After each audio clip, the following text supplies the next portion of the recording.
The upcoming review of the Canada-United States-Mexico agreement is no longer shaping up as a routine technical exercise.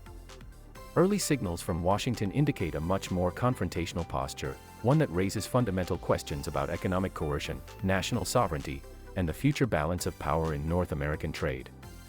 This moment matters because the choices made during this renegotiation will shape Canada's industrial base, employment, and political autonomy for years to come. The central question is straightforward but consequential: are the early demands being signaled by the United States in the lead-up to the 2026 CUSMA review so economically coercive and strategically one-sided that no Canadian government could reasonably accept them without compromising national interests and political legitimacy? The answer is yes. Early U.S. positioning appears economically coercive, strategically one-sided, and politically unacceptable for any Canadian government to accept. At the same time, Canada is not without leverage.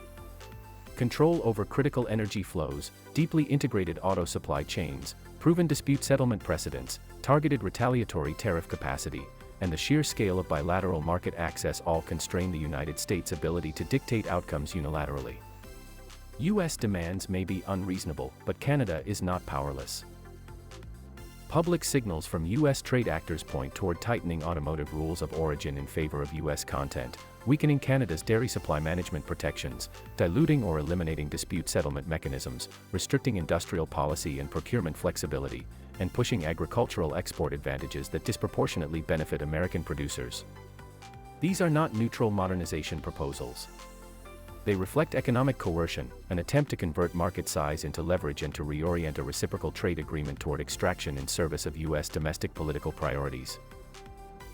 Accepting such positions would undermine Canadian sovereignty over key industries, directly threaten jobs in autos, agriculture, steel, and energy, and provoke intense provincial resistance.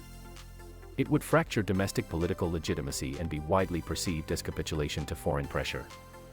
No Canadian government, regardless of party, could survive accommodating demands rooted in economic aggression rather than rules-based cooperation.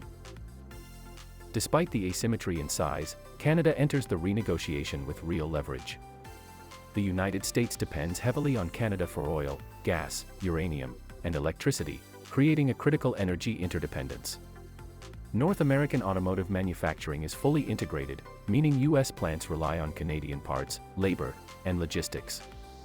The U.S. exports more to Canada than to almost any other market, making disruption economically and politically costly in key states.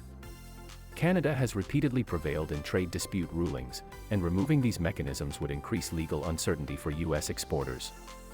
Canada has also demonstrated its ability to retaliate with precision, as seen in the 2018 steel and aluminum dispute, directly targeting politically sensitive congressional districts.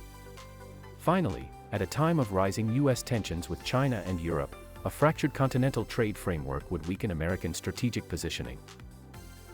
The early demands emerging from the United States are coercive, one-sided, and politically impossible for Canada to accept. Yet the negotiating table is not tilted entirely toward Washington. Canada holds meaningful strategic, economic, and geopolitical leverage that limits U.S. freedom to dictate terms. This renegotiation is shaping up not as a technical update, but as a defining test of sovereignty, resilience, and the balance of power in North American trade. Associated Press reporting provided context on the launch and framing of the upcoming review process. Reuters coverage captured official statements signaling the move toward formal USMCA review. The Office of the U.S. Trade Representative documentation outlined U.S. objectives and consultation mechanisms. Analysis from the Center for Strategic and International Studies and the Baker Institute examined strategic priorities and risks surrounding the 2026 review. Canadian government sources from Finance Canada and Global Affairs Canada documented Canada's past responses to U.S. trade actions and outlined the structure and operation of CUSMA. Brookings Institution analysis clarified the legal review requirements and process. Together, these sources establish the factual basis for assessing the coercive nature of early U.S. demands and Canada's available leverage. Viewers can pause here to view the full citations and follow links to the source material. For more fact-based content about Canadian politics, democratic health, economic trends, and rhetorical analysis, the Facts for Canadians platforms offer ongoing resources and educational material. These outlets aim to strengthen public understanding, improve media literacy, and support evidence-based democratic engagement.